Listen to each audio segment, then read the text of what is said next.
नमस्कार दोस्तों, जैसा कि हम सब जानते हैं कि उड़ने वाले विमानों की रचना राइट बंधुओं ने वर्ष 1903 में की थी। लेकिन क्या आपको मालूम है कि उससे कई हज़ारों लाख वर्ष पहले भारत के पास ऐसे विमान हुआ करते थे जो मन की स्पीड से चला करते थे। आज के मॉडर्न साइंस के पास भी ऐसे विमान अभी उपलब्ध नहीं है। सबसे पावरफुल आज के इंजन जो है वो अमेरिका के पास है, लेकिन उनकी स्पीड भी इतनी नहीं है कि मन की स्पीड से चल सके।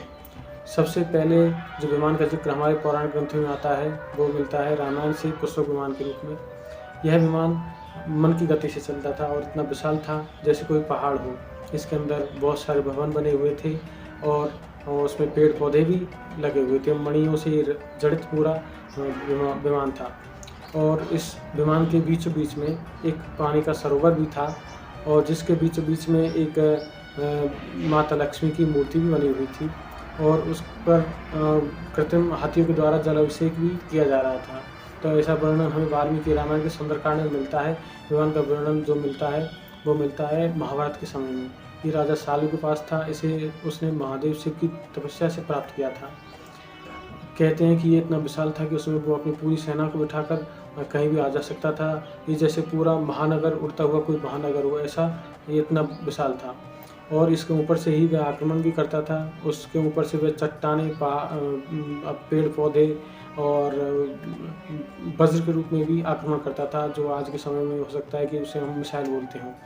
तो ऐसा हमें वर्णन मिलता है और उसके अंदर एक और खूबी थी, ये गायब भी हो सकता था, जो आज के मॉडर्न साइंस अभी तो सोच भी नहीं सकता उस बारे में।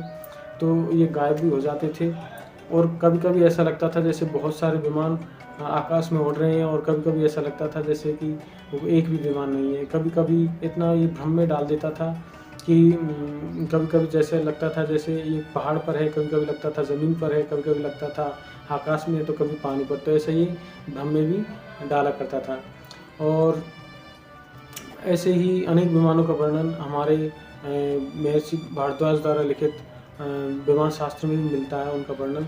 ऐसे-ऐसे विमान उनका ज़िक्र मिलता है उसमें जो हवा से और पारे से और बिजली से चलते थे। जो आकाश में जो बादल होते हैं उनसे वो एनर्जी लेते थे और फिर वो चलते थे। तो ऐसे कई अपने शास्त्रों में ऐसा ज़िक्र मिलता है। ऐसा अमूल्य निधि हमने आज खो दी है, इसलिए हम कहीं न कहीं बहुत पिछड़े हुए हैं। तो दोस्तों अपने सनातन धर्म पर गर्व कीजिए और दोस्तों ये वीडियो आपको कैसा लगा मुझे ज़रूर बताइए। अगर आपको ये वीडियो अच्छा लगा हो तो इसे लाइक ज़रूर कर दीजिएगा। अगर आप मेरे चैनल पर नए हो तो इसे सब्सक्राइब ज़रूर कीजिएगा। धन्यवाद। जय हिंद।